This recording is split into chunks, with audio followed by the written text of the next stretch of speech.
Olá, está no ar mais um Ver TV, um programa para quem gosta de televisão. Nós discutimos aqui toda semana o papel da TV na sociedade brasileira e você é sempre o nosso convidado. A animação ganha público no Brasil. No cinema, longas e curtas fazem muito sucesso. Na televisão, as animações, quando têm espaço, conquistam bons índices de audiência. No Ver TV de hoje, vamos conversar sobre o momento atual da animação na TV brasileira, com os nossos convidados Kiko Mistorigo, diretor da TV Pinguim e criador da série Peixonautas; Raquel Lemos, advogada e professora do curso de animação do Senac de São Paulo; e Jonas Brandão, roteirista, diretor de séries de animação para a TV e gerente de projetos do Split Studio. Muito obrigado aos três por terem aceito o convite para conversarmos um pouco sobre esse tema que realmente cresce em tamanho, em dimensões e precisa também crescer no debate sobre ele. É isso que nós estamos tentando fazer aqui, vamos tentar fazer aqui com vocês. Eu agradeço muito a colaboração de vocês por estarem aqui no programa. Mas antes de começar aqui a conversa, vamos saber mais algumas informações sobre a animação no Brasil. Vamos ver. A primeira animação brasileira exibida nos cinemas foi A Charge Kaiser, de Álvaro Marins, em 1917. Já o primeiro longa de animação, Sinfonia Amazônica, de Anélio Latini Filho, foi lançado apenas em 1953. E eis que de repente agitam-se numa estranha ebulição as águas tranquilas do manso Igarapé. Na crista de cada onda, cintila um mistério. Ela vem aí. De mergulho em mergulho aproxima-se a soberana daquele reino. A soberana cobra grande dos fundos mistérios das águas profundas. Até os anos 1970, a animação brasileira estava restrita a poucas produções para o cinema, como Piconzé, de Ipê Nakashima, além de vinhetas e comerciais para a TV. Não havia desenho animado brasileiro na televisão.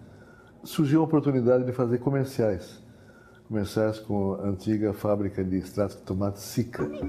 Fizemos o primeiro desenho, estourou, e daí vieram os 90, 100, 200 desenhos comerciais que transformaram o Batalhão até hoje numa estrela.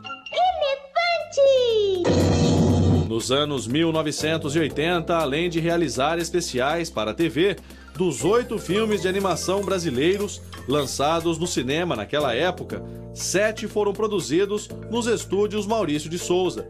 A exceção foi o longa Boiaruá, de Chico Liberato, uma animação de 1984 baseada na literatura de cordel. Meu compadre, a colheita vai ser coisa de muito vexame. Em 1985, foi criado um núcleo de animação no Rio de Janeiro, fruto de uma parceria entre a Embrafilmes e a National Film Board, do Canadá. Ele foi coordenado por Marcos Magalhães, animador responsável pela criação do curta Miau, vencedor da Palma de Ouro em Cannes em 1982. Além do pioneirismo na formação de animadores no Brasil, o núcleo influenciou outras iniciativas, como a criação do festival Animamundi. Em 93, quando o Animamundi foi criado, a cinema brasileiro estava numa época muito ruim. A Embrafilme tinha sido fechada, não tinha mais financiamento, a produção estava muito baixa, tal. Isso para o cinema de uma maneira geral. Para a animação, que era uma coisa que ninguém conhecia, né? A situação era pior ainda. Então a gente se via, nós 4 produtores que fundamos o festival, nós somos animadores. A gente naquela época a gente via assim, qual é a maneira que a gente... O que a gente pode fazer para mudar esse panorama, né? Então a gente pensou nisso, a gente pensou que a melhor maneira de promover a animação seria usar a lei da oferta e procura. Se a gente conseguisse provar que existia uma procura muito grande por animação no Brasil, a gente ia provocar uma oferta. E a partir do 4º ano a gente começou a ter uma resposta bem legal, assim. A gente podia contar com 7 curtas brasileiros, isso era muito para aquela época. Hoje o Animamundi, o país que mais inscreve filmes, é o Brasil, já tem uns 7 anos, geralmente uma média de 300 filmes a cada ano, 300 curtas. Além dos curtas, o Animamundi foi importante para dar visibilidade aos longas brasileiros. Rock Hudson, de Otto Guerra, o primeiro filme adulto de animação do Brasil, teve sua premiere no Animamundi de 1994. O festival também foi importante para o mercado de TV e há alguns anos lançou o programa Animamundi Brasil, exibido pelo Canal Brasil. Em 2015, o festival chega à sua 23ª edição, enquanto a animação brasileira vive um de seus melhores momentos. No cinema, filmes como Uma História de Amor e Fúria, de Luiz Bolognese, e O Menino e o Mundo, de Alê Abreu, deram visibilidade internacional à animação brasileira, sendo premiados no maior festival de animação do mundo, o Festival de Annecy, na França. Ao mesmo tempo, as produções para a internet e o mercado de séries animadas para a televisão estão em alta. Para o mercado de televisão, a gente tem séries sendo feitas de uma maneira até contínua. A gente gostaria até que fosse mais um pouco, mas está num processo bem interessante, já com boas respostas de número, de público, enfim, de Ibope. E assim para o cinema também. A gente começa agora a receber os primeiros longas, uma retomada, até um processo grande de produção de longa-metragem brasileiro de animação. Ô Kiko, falamos aqui, eu queria começar com você, porque nós falamos aqui da produção brasileira e vocês produzem não só para o Brasil, mas muito para o exterior. Eu queria um pouco além desse mercado brasileiro e perguntar como é que o Brasil está se fazendo presente no mercado mundial da animação. Bom, teve uma data importante, que eu acho que quando começou esse processo, que foi em 2004, quando os brasileiros montaram a Associação Brasileira de Produtoras Independentes de TV, fez um projeto de exportação com a Apex, e nós conseguimos ir até o MIPCOM, que é o maior mercado de TV do mundo, em Cannes, em outubro de 2004. A partir dali, começou um processo de internacionalização do audiovisual para a TV como um todo, mas a animação principalmente. O Brasil, ele, na época, sofreu uma certa pressão do mercado internacional para ser um exclusivo provedor de mão de obra, provedor de animação.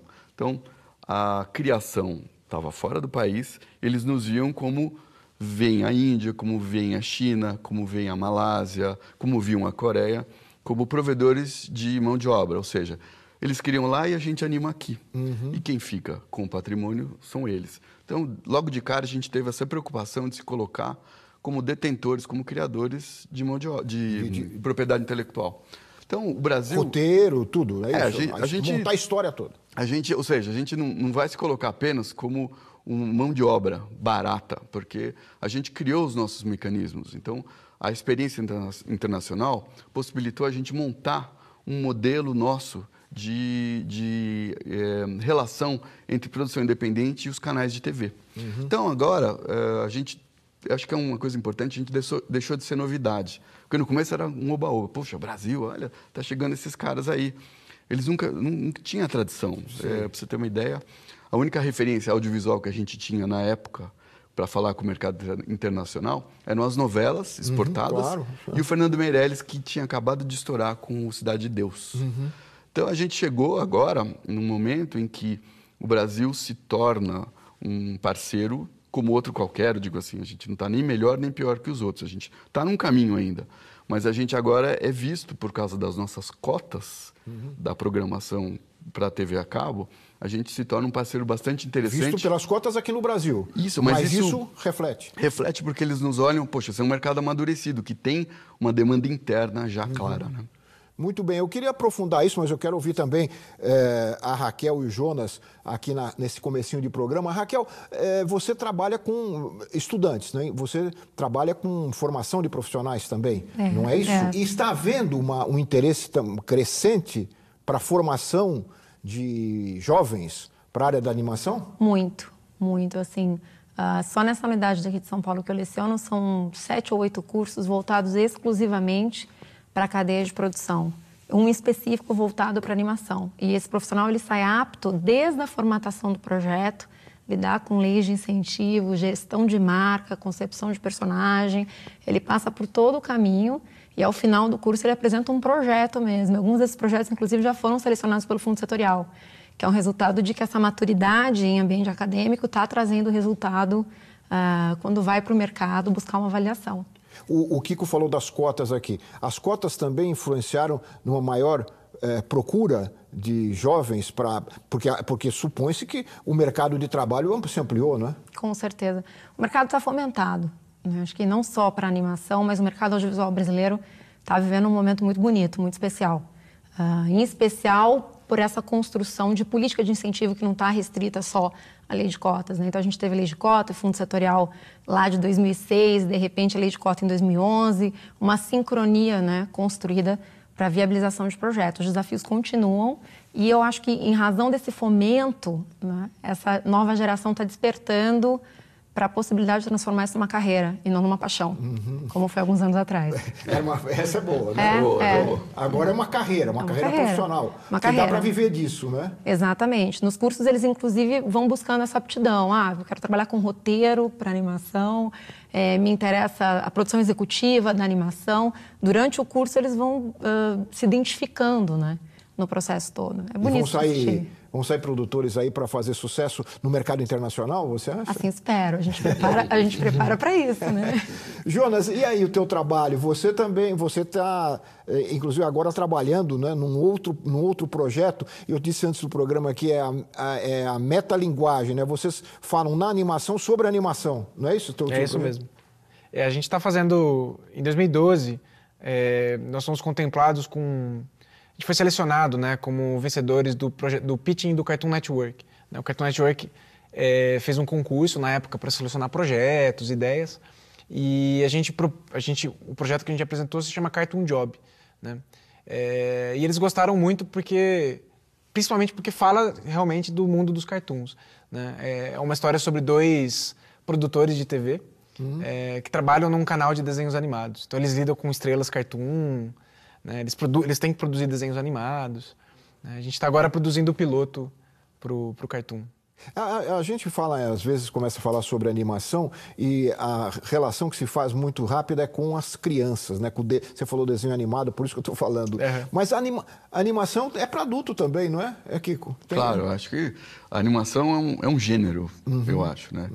Que ele funciona para qualquer faixa etária. A gente tem vários exemplos. É que aqui, eu acho que é uma coisa assim, talvez um pouco brasileira, da gente ver a animação como se fosse uma solução para chamar a atenção da criança. Porque os programas infantis tinham muitas animações, as propagandas com animação eram voltadas para a criança, e então tinha essa tradição aqui, né? Que durante muito tempo funcionou. Hoje em dia a gente já tem vários exemplos de animação para adulto, acabamos de ver até o curta do Otto aí. As animações também fazem sucesso no cinema, cada vez mais longas de animação, né? Sim, poxa, esses longas super sofisticados que a gente recebe aqui da Pixar, da DreamWorks, eles são vistos por adultos, certamente. Você olha no cinema, a sessão vai até de noite, né? Vai até tarde. Pois é. E o custo disso?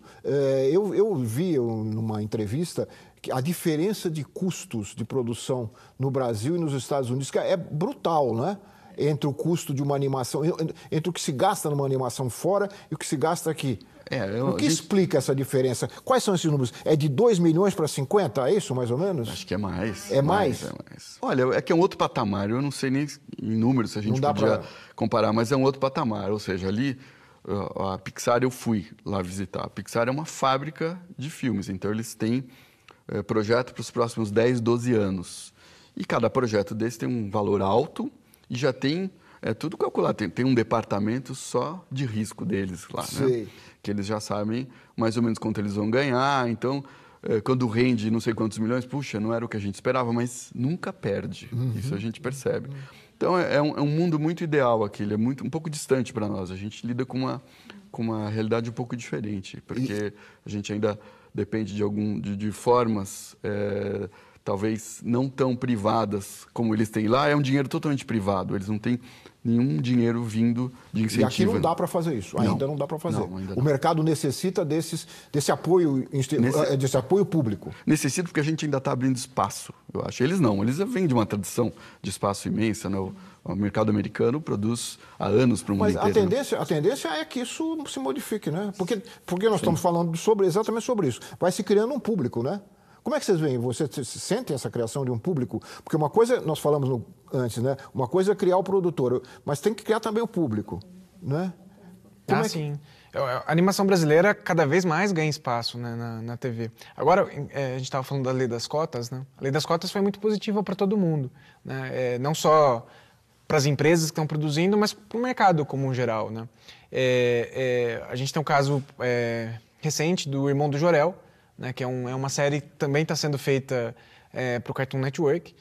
E ele a Cartoon anunciou recentemente, no Rio Content Market, que o Irmão do Jorel foi a série de maior audiência da grade do Cartoon, né? E o Cartoon Network, por sua vez, ela é a quarta maior audiência geral das TVs. Né? Fica atrás da Globo, Record, SBT e já na sequência é o Cartoon. E é uma animação brasileira. Então, isso repercute para todos os lados, né? Você falou da procura por educação, por cursos e tal, né? O garoto, né, o adolescente, ele está vendo animação brasileira na TV, está sabendo que é brasileira, está se divertindo, está vendo que é legal, que dá para fazer, ele se interessa, desperta nele uma vontade de fazer, de ingressar na carreira também, de trabalhar com animação. Isso tudo reflete. Ele está falando dos índices, os índices são bons, né, de audiência? São bons, eu acho que tem uma coisa muito importante, eu acho que o termo produção independente, ele se tornou o que ele é de fato, que antigamente era um pouco pejorativo. Essa é uma produção independente, o cara faz à noite ou no fim de semana, quando dá, e já está na cara que é um produto de mais baixa qualidade. Claro. Produção independente é uma produção feita por uma empresa produtora que não tem qualquer vínculo com uma empresa de mídia. É isso, esse é o termo. Então, eu acho que isso já mudou. A gente percebe que a qualidade brasileira atinge os índices de audiência, que a gente já sabia, né? Quando a gente estava lutando com isso. Porque qualquer coisa que a gente coloca no brasileiro na TV, os brasileiros gostam de ver. É natural, a gente quer se ver lá na TV. A gente se incomodou, eu sempre me incomodei muito com muita animação que eu assisti na TV, ou programas não só de animação, que falavam de uma realidade muito diferente da minha. Desenho animado sempre foi estrangeiro no Brasil? Então tinha lá o telefone do manda-chuva no poste, aqui não tinha, neve em tudo o tempo inteiro, né? Então essas coisas, a gente assistia, se divertia, mas de repente você começa a ver séries brasileiras que falam do nosso ambiente, das nossas particularidades, você fala, opa, é interessante. E a criança, ela é um vampiro do que está acontecendo em volta dela, está sempre sugando. De repente ela olha, é natural. Tem uma identificação, né? Sem dúvida, sem dúvida. Muito bem, nós estamos começando aqui a nossa conversa. Eu vou fazer um rápido intervalo e o Ver TV volta já conversando aqui com os nossos convidados sobre a animação na televisão brasileira. Nós voltamos já.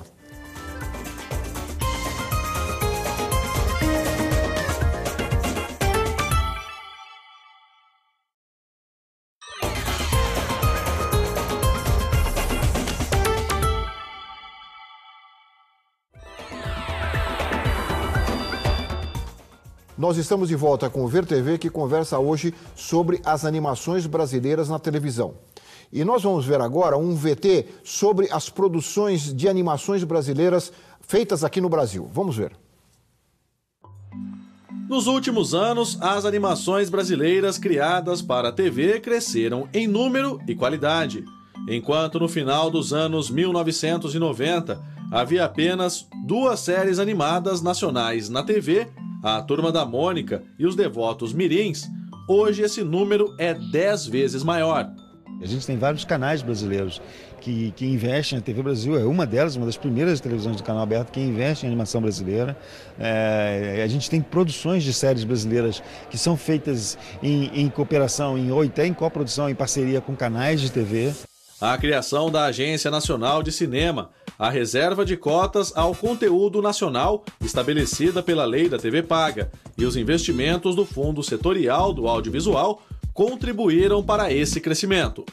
Eu acho que o primeiro campeão, que a gente pode dizer assim, foi o Peixonauta, que é uma produção também daqui de São Paulo, da série do Kiko Mistrorigo, Célia Catunda. E aí, com o Peixonauta, eu acho que começou a abrir portas para que outras produções viessem. Os bons índices de audiência mostram o sucesso das animações brasileiras. De acordo com dados do Ibope, em 2013, Historietas Assombradas foi o programa mais assistido na TV Paga por crianças entre 4 e 11 anos. Além de ser exibida pelo Cartoon Network, a série passa na TV Brasil e na TV Cultura. Chegou a sua hora! Já tentou tantas vezes, ainda não percebeu que eu sou melhor que você? Você é melhor do que eu, é? Então que tal um desafio? Eu e você, 2 motos, um globo da morte. Da morte. Essa noite minha alma será sua! Aproveitando o bom momento da animação nacional, a produção regional tem buscado seu espaço. Agora, recentemente, nós recebemos a primeira série de animação da história da televisão baiana, que é a Turma do Chachado. São 26 episódios de 1 minuto. Ainda é pequena no sentido do formato, mas é um grande passo para a Bahia. E nós temos mais 3 séries aí em curso. As séries animadas brasileiras estão cada vez mais consolidadas na TV e o foco é o público infantil. Mas nem sempre foi assim. Buscando atingir os jovens, em 2003, a MTV lançou a série Mega Liga MTV de VJs Paladinos e, em 2005, Fudêncio e seus amigos. Atualmente, o Cartoon Network exibe a Turma da Mônica Jovem e a TV Brasil a série Zica e os Camaleões, ambas voltadas ao público adolescente. Porém, a maior parte das produções é para as crianças. A animação que nasceu antes do cinema era um espetáculo para adultos, era um espetáculo noturno que tinha temas como eróticos ou políticos ou violentos. E só na época em que surgiu a televisão, né, que as crianças ficavam em casa e tinham na televisão um local de distração e tal, descobriu-se esse mercado e a animação passou a ser dirigida para criança. Programas sobre animação também são raros. Em 2007, a TV Brasil estreou o programa Animania, que dava espaço para a exibição, debate e reflexão sobre o processo criativo da animação. Em 2013, o Canal Brasil lançou uma série sobre a história da animação, Luz Anima Ação, de Eduardo Calvé. Fica claro que o mercado de animações brasileiras pode crescer ainda mais na televisão e atingir públicos de todas as idades. E se as TVs públicas e a TV paga têm investido bastante nesse mercado, o mesmo não pode ser dito das TVs abertas privadas. Com exceção da série animada Sítio do Pica-Pau Amarelo, praticamente não há espaço para a animação brasileira nas emissoras comerciais abertas. Imagina se tivesse. Imagina se tivesse, né, Kiko? Hein? Seria bom. Uma cota também, né? A cota não ficasse restrita. Regular, né? Regular o mercado. O mercado da TV, da TV aberta. Como é que era a história quando você ia levar os seus produtos lá na TV aberta? Então, a TV aberta era a única TV, a gente não tinha TV a cabo no Brasil, isso eu tô falando. Década de 90. 96 começou a TV a cabo no Brasil, né? Então, um pouco antes, eu e a Célia, a gente tinha um estúdio pequeno, a gente já tinha esse intuito de fazer projetos próprios. Então, a gente fez um projeto e levou nas TVs e foi batendo na porta em todas. E geralmente a resposta era um espanto.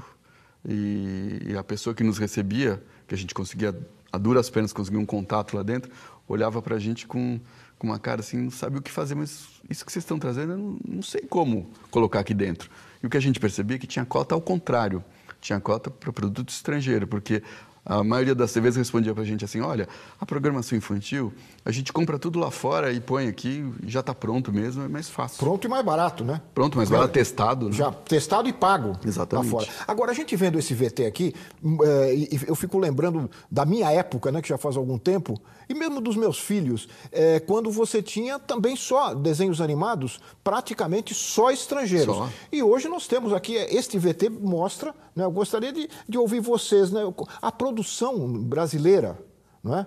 Como ela cresceu. Isso é recente, não é? Não é, Jonas? É recente. Não, é bem recente. Bem recente. Mas foi ampliado com a lei das cotas, né? Tudo isso é consequência da lei das cotas ou antes já havia um movimento? Já havia um trabalho antes de aproximação das TVs a cabo, dos mecanismos de financiamento, das produtoras independentes, né? Mas é claro, a lei das cotas amplificou todo esse espaço, né, para que essas animações pudessem estar aí passando hoje, né? Existe uma questão que eu acho importante, que o modelo de negócio com a TV a cabo é que é a grande diferença. Que a TV aberta, ela é verticalizada, ela veio do rádio. A TV aberta, ela faz tudo dentro, em casa. E a TV a cabo... Ela produz e transmite. A TV a cabo não tem nem microfone. Ela tem um departamento de criação que vai acompanhar as produções e tem um departamento comercial, basicamente. E é pouca gente, digamos assim. Então, quando ela vem, ela compra a grade, ela completa a grade dela com produtos que ela compra no mercado. É assim que ela funciona. Então, quando ela chegou na América Latina e no Brasil, na América Latina, antigamente, as centrais das TVs, dos canais, eram quase todas em Buenos Aires e Miami. Aos poucos, isso é um reflexo do crescimento do nosso mercado. Elas foram se transferindo para cá. Então, ela tem uma forma de trabalhar muito diferente, em que você pode levar projetos, você pode levar ideias, ou você pode levar produtos prontos. Enfim, tem 1000 formas. Mas ela funciona comprando programação para completar a grade dela. Então, essa diferença, ela já percebeu, a TV, alguns canais foram sensíveis para entender que produto brasileiro, para o mercado brasileiro, funcionava bem e era uma audiência praticamente garantida. Isso ficou claro em algumas tentativas antes da cota, né? Antes da cota. Depois aí a coisa... Depois que ele conseguiu os índices, foi fácil, porque a lei ficou super coerente. E a tendência porque essa lei também é temporária, a própria lei tem um prazo, né, de se esgotar, para deixar que o mercado caminhe espontaneamente. E aí que eu falo da formação do público. Você tem que criar um público, né? E isso está sendo criado, né, Raquel? Acho que são 2 grandes desafios, né? Criar um público e criar oportunidade de distribuição, porque a distribuição também é um grande desafio para o produtor audiovisual. Esse apelo que o Kiko colocou super bem, né? Que essa quase parceria entre o canal de TV paga e a possibilidade de veiculação do produtor de animação para o nicho é uma característica que veio muito forte com a lei de TV paga. Comparar ecossistema é muito diferente. Então, quando a gente tenta comparar o que a gente vive aqui com os Estados Unidos, quer dizer, reserva de mercado, a lei de cota americana é de 1970.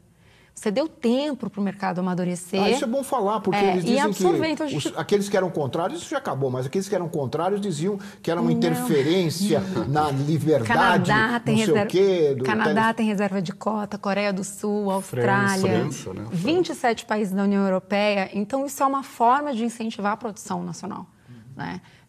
O que eu acho que a gente vem assistindo é um amadurecimento dos canais que já enxergavam essa possibilidade de se comunicar melhor com o público-alvo, mas não tinham bons produtos também. Claro. Não tinham bons produtos também. E a ponta corresponder, quer dizer, a produção audiovisual brasileira corresponde a essa expectativa do delivery, do que eu estou entregando para esse canal, qual é a qualidade do que eu estou entregando para o canal. Que também é um desafio. Eu me lembro que os críticos diziam que iam entregar lixo, né? Que iam entregar... nós não teríamos, o Brasil não tinha condições de apresentar produtos de qualidade como aqueles que vinham do exterior.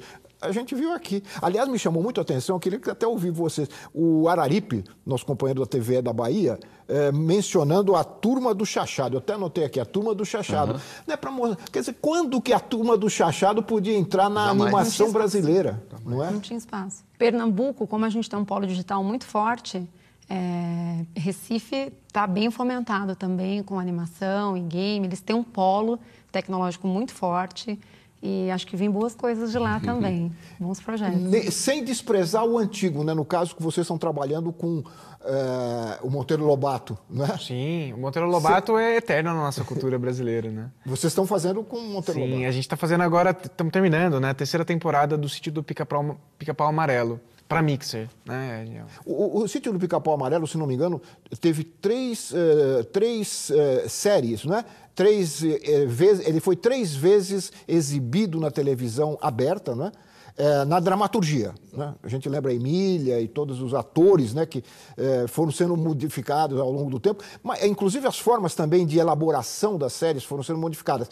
E agora a gente pode dizer que é uma 4ª versão, que é essa animação. Sim, bom, a Globo durante anos, né, a especialidade deles, o know-how deles, como o Kiko falou, né, uma produção verticalizada, o know-how sempre foi dramaturgia televisiva, né, e o Sítio sempre foi feito com pessoas vestindo fantasias, né, o Rabicó, que no Monteiro Lobato ele era um porquinho, né, na TV era um porcão, né, era uma pessoa vestida, isso sempre foi feito dessa forma.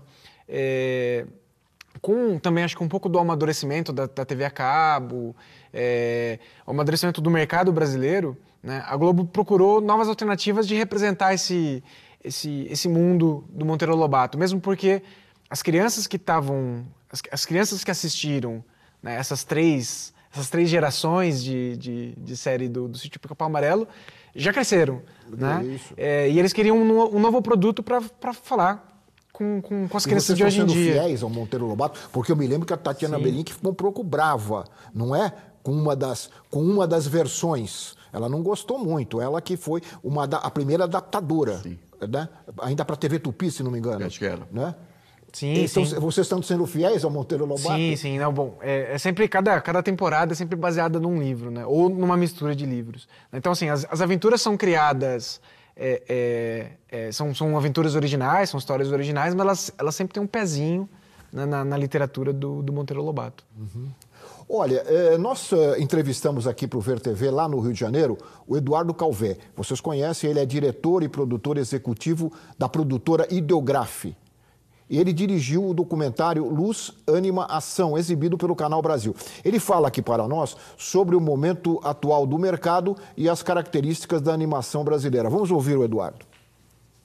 A animação brasileira, ela meio que tomou um novo rumo nos anos 2000, basicamente ancorado pelo Animamundi, um evento que reunia todos os animadores, a ABCA, que é a Associação dos Animadores Brasileiros, e os editais do governo que foram batalhados através da ABCA, que foram editais que permitiram o surgimento de vários curtas premiados, longa-metragens e as séries que a gente vê agora invadindo a TV em vários canais. A gente fala de Cartoon Network, Fox Kids, na TV aberta também, com o Sítio do Pica-Pau Amarelo. Ou seja, houve todo um movimento de fortalecimento da animação em conjunto com o desenvolvimento tecnológico que permitiu. Antigamente, uma animação era muito cara, porque ela precisava ser feita na película, né? A animação digital barateou muito os custos da animação. Isso aliado aos editais e o apoio governamental acabou criando todo um território propício para que a animação brasileira pudesse crescer e existir. Eu acho que a animação brasileira, eu vou aqui usar a frase de alguns animadores, falaram que a animação brasileira está se tornando jovem agora. Ela agora está adquirindo uma identidade. E é engraçado que ela jovem, ela está adquirindo uma identidade já sendo premiada. A gente vê o curta Guida, da Rosana Urbis, foi premiado recentemente em Annecy. O Brasil é tricampeão de Annecy, que é o maior festival de animação do mundo. Eu acho que realmente a gente está num momento que eu costumo chamar de um momento de prata da animação brasileira.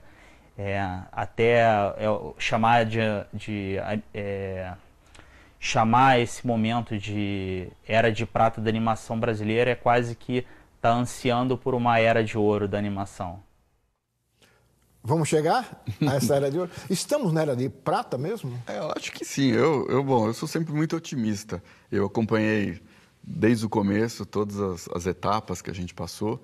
E eu lembro que quando a gente encontrava os estrangeiros nos eventos internacionais, a cada 6 meses a gente tinha uma novidade para contar do nosso mercado, dos nossos mecanismos. E eles ficavam realmente impressionados. E eles não tinham, né? Porque não, tá lá, a coisa não. A maioria são mercados estabelecidos que estão consolidados, de uma certa forma, numa vida linear, assim, né? Mesmo com as mudanças tecnológicas, eles vão se adaptando. Mas se a gente comparar com os vizinhos, que eu acho que é uma comparação mais justa, realmente nós somos um case da América Latina. O Brasil é um case nesse momento. Eu tenho viajado para muitos eventos em Buenos Aires, Santiago, em Bogotá, e você percebe que eles olham para nós com um brilho nos olhos, porque também aconteceu uma coisa curiosa que a gente não esperava com as cotas. Os canais a cabo, quando eles recebiam os projetos em coprodução, recebeu um projeto chileno, por exemplo. Ele chegou para um produtor chileno e falou assim: por que você não procura um brasileiro para fazer uma coprodução? Que aí eu cumpro cota no Brasil, que eu preciso, porque a programação é pan-regional.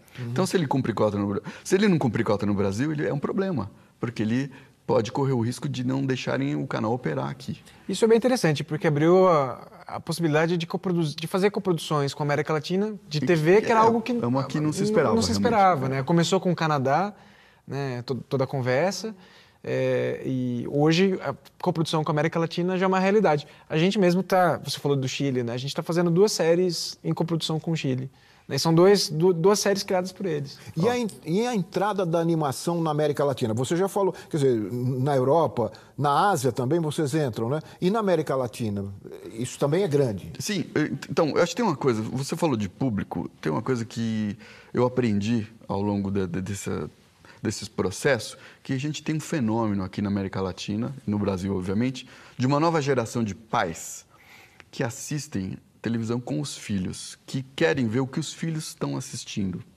Então, isso... E tem razão para ter esse cuidado, né? Tem Claro, várias razões.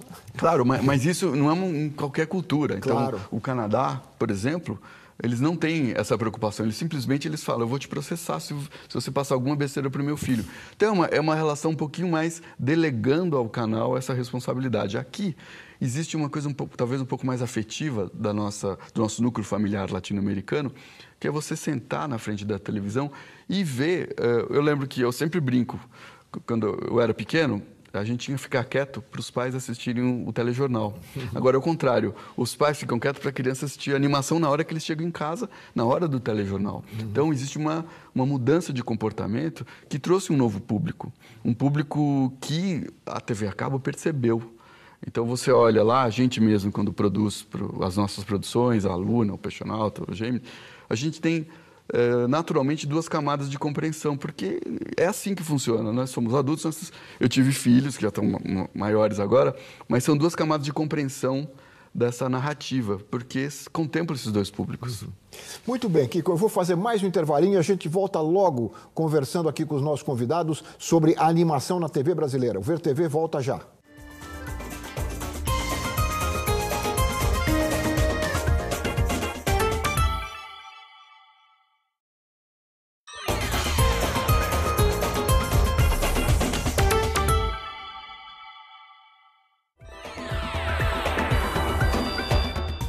Nós estamos de volta com o Ver TV, que conversa hoje sobre as animações brasileiras na televisão.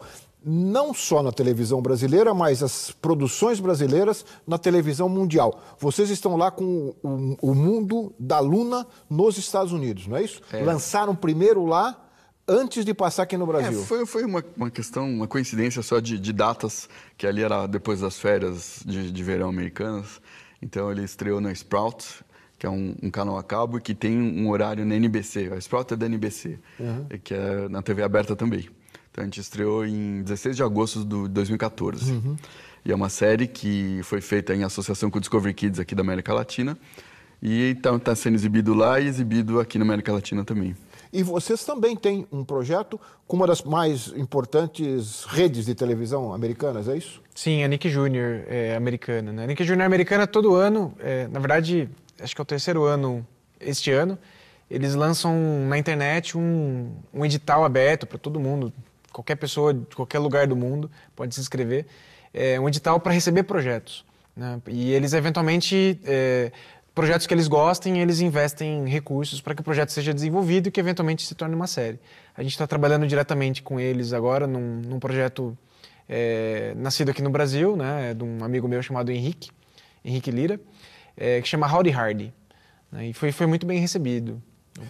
Porque sempre se disse que o grande produto de exportação da televisão brasileira eram as novelas. Pelo que vocês estão me dizendo, a animação está concorrendo, não é? E mais, concorrendo em canais de qualidade, em canais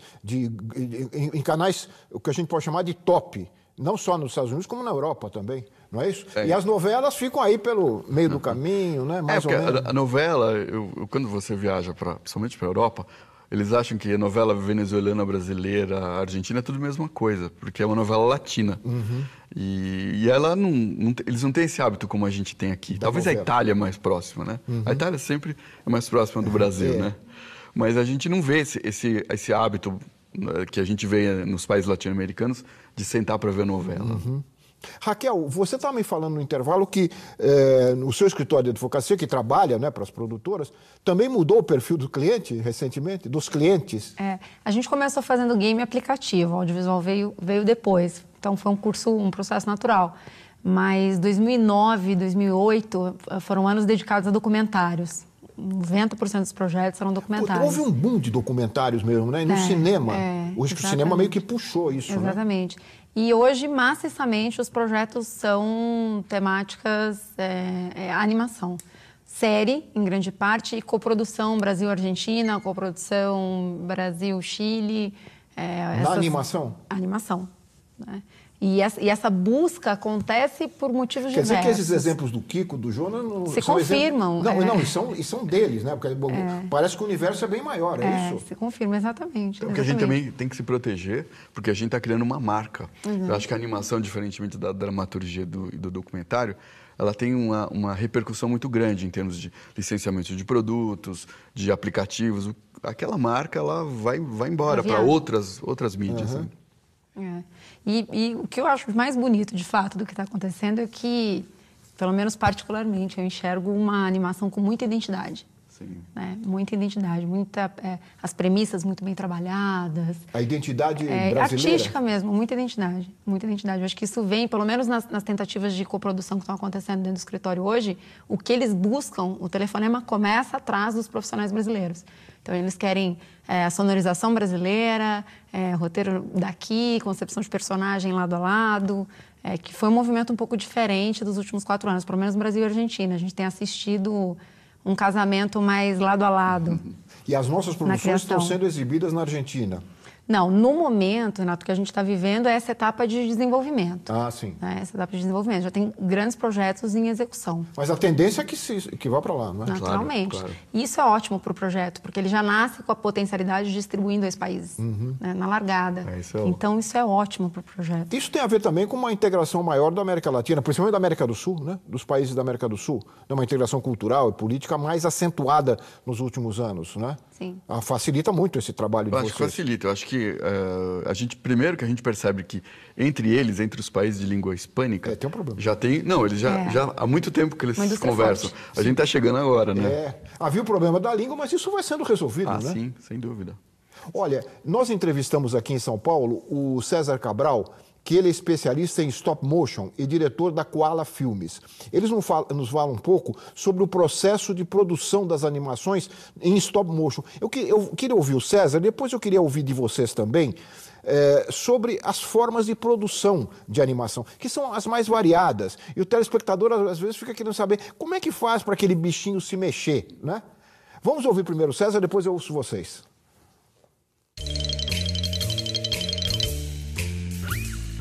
A animação stop motion é uma animação que trabalha com volumes, na verdade, é uma animação física, que você trabalha desde o mais popular é o boneco de massinha, né, que você vai modelando frame a frame, e essa sequência de imagens, depois passada numa certa velocidade, dá a ilusão de movimento, né, que é o princípio básico do cinema. Então, muitas vezes você planeja um filme, sei lá, um projeto para TV, que trabalha com 30 frames, 30 fotogramas por segundo, a gente anima 15. O que significa que são 15 fotos, né? A gente usa uma câmera fotográfica mesmo digital, são 15 fotos 15 fotos por segundo, né, que vão construindo esse movimento. Então, se você vai animar um boneco e ele mexe um braço, por exemplo, você tem que dividir esse movimento e movimentando frame a frame, né? Você movimenta, tira uma foto e vai sentindo como está ficando a animação. Produzir stop motion é uma produção cara, né? Porque ela envolve estúdio, uma equipe física com equipamento de luz, câmera, né? Ele tem um processo muito parecido com um filme, com uma filmagem live action, né? Então você tem que ter um espaço, construção de cenário, construção de bonecos. Isso é muito diferente quando você compara uma produção de animação 2D, por exemplo, que hoje em dia é quase feita toda dentro de um computador, numa sala, né? Assim, então uma sala pequena você consegue montar uma equipe relativamente grande. Já no stop motion exige muito espaço e pouca gente, né? Então o custo acaba encarecendo. E o processo também em si, ele é mais lento. No stop motion é frame a frame, né? Você não tem essa composição dos frames numa pose, então você tem que ir movimentando ele passo a passo mesmo. O que leva aí o animador a produzir 5, 7 segundos por dia, sabe? É um processo que não tem muito como escapar disso. Dá tipo 2, 3 minutos por mês. 5, 7 segundos por dia. Isso é um processo... mas é neste caso do stop motion. Nos outros é um pouquinho mais rápido? O digital... não. Eu acho que não. Bom, depende. O digital facilita muita coisa, né? Mas eu acho que o princípio da animação por trás é que ainda é um trabalho extremamente artesanal. Né? Mesmo com a tecnologia toda? A tecnologia ajuda muito, né? Com a tecnologia hoje você consegue, por exemplo, fazer reaproveitamento de animação, né? Se você faz um personagemzinho andando e você quer repetir essa mesma animação, você consegue. Isso te poupa um pouco de trabalho. O stop motion ali não tem como, né? Você tem que fazer tudo de novo. Mas mesmo assim é um processo que demanda bastante tempo. O stop motion, acho que ele tem uma aceitação também como linguagem, porque ele não é perfeito. E eu acho que a gente gosta, no momento tão digital, a gente gosta de ver coisas não perfeitas. O Aardman, que é um estúdio inglês muito importante, que fez Fuga das Galinhas, fez Por Água Abaixo, aquele Por Água Abaixo foi todo feito em computação gráfica, 3D, ou seja, imagem sintética gerada por computador, tentando simular um pouco o stop motion. Aí o próximo filme... Eles preferiam fazer em massinha, mostrando a impressão digital. Mostrando mesmo. Que é muito mais... Além de ser uma linguagem que eles dominam, acho que as pessoas gostam de ver. O pessoal, quando olhou Por Água Abaixo, estranhou um pouco. Eles querem ver aquela animação mais analógica mesmo. Né? Como é que se faziam os primeiros desenhos animados aqui no Brasil para publicidade? Porque acho que nós falamos aqui já ao longo do programa, a origem de todo o trabalho aqui veio da publicidade. Né? Veio na década do quê? De 60, 70, você já fazia publicidade animada. Desde o início da TV, né? Desde o início da TV. O índiozinho da Tupi, que a gente mostrou aqui, já era um desenho animado. Como é que aquilo era feito? Era na caneta? Na verdade, tinha uma técnica que era do acetato. Você desenhava no acetato e depois você pintava ali por trás, com filete preto. A tinta, você não percebe os limites da tinta. Aí você ia trocando, você fazia, sei lá, 15, 20 frames por segundo, você ia trocando. Cada acetato batia uma foto, cada acetato. Era um trabalhão, dava mais ou menos essa produção que ele falou aí por dia. Eu me lembro um dos entrevistados falou num dos VTs sobre o frango da Sadia, né? Que foi também que são algumas peças de publicidade de animação que marcaram muito a televisão no Brasil. E a origem está aí, né, um pouco. Inclusive, os primeiros produtores de animação vieram daí. E muitos ficaram na publicidade, né? Então, mas essa trabalheira que era fazer era um impeditivo para nós aqui no Brasil, porque a animação era muito mais cara do que ela é hoje em dia. Com a democratização da computação, o YouTube, todas essas coisas, hoje em dia é muito mais acessível. Inclusive, acho que isso faz parte também dessa nova geração de animadores e diretores que está surgindo. Agora, você que trabalha também com estudantes, que ensina, são várias as técnicas ou hoje está tudo mais ou menos padronizado graças à tecnologia, ao computador? Todo mundo faz do mesmo jeito? Exceto o stop motion, claro, é outra coisa. São várias as técnicas e, inclusive, academicamente tem projeto de stop motion. Eles querem testar...